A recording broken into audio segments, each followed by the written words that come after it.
Ah, je suis chaud. Toi, ça, c'est parce que toi, l'intro était... J'étais chaud. Je me suis dit, je m'emballe.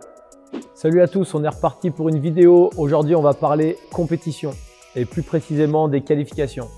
L'objectif, c'est de vous donner les 5 points qui vont vous permettre de plus jamais rater votre qualif.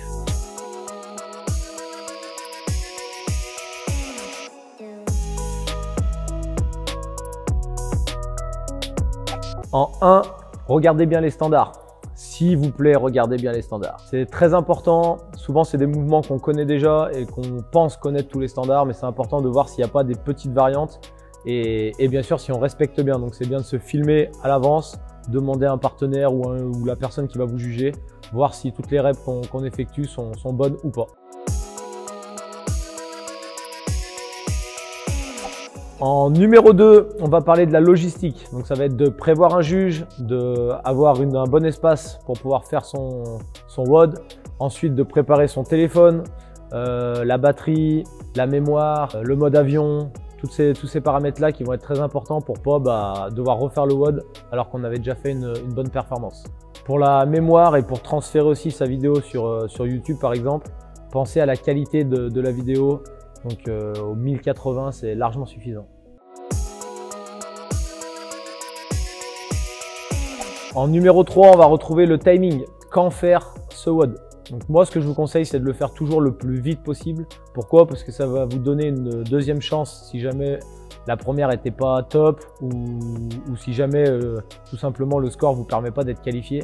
Donc vous aurez plusieurs chances comme ça pour refaire. La deuxième raison de le faire le plus tôt possible, ça va éviter de se mettre dans une situation de stress, de le faire dernier moment, dernière minute. Souvent de le faire à la dernière seconde, c'est là qu'on rate sa vidéo ou son WOD et du coup après on est niqué.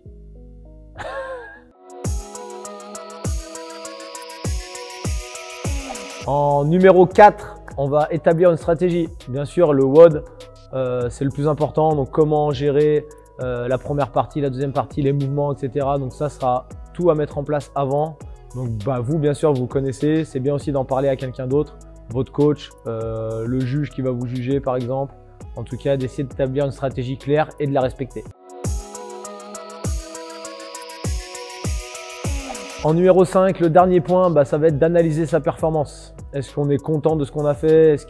Où sont les points à améliorer? Est-ce qu'on a des petits moments dans le WOD où on sait qu'on pourra gratter quelques secondes, quelques reps?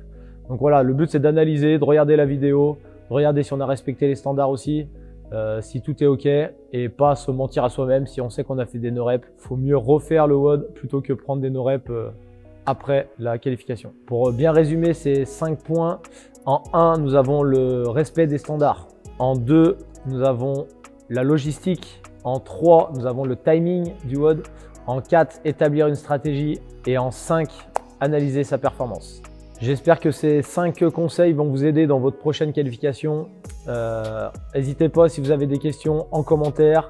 On n'oublie pas le petit pouce bleu, la petite cloche et à bientôt. Bye!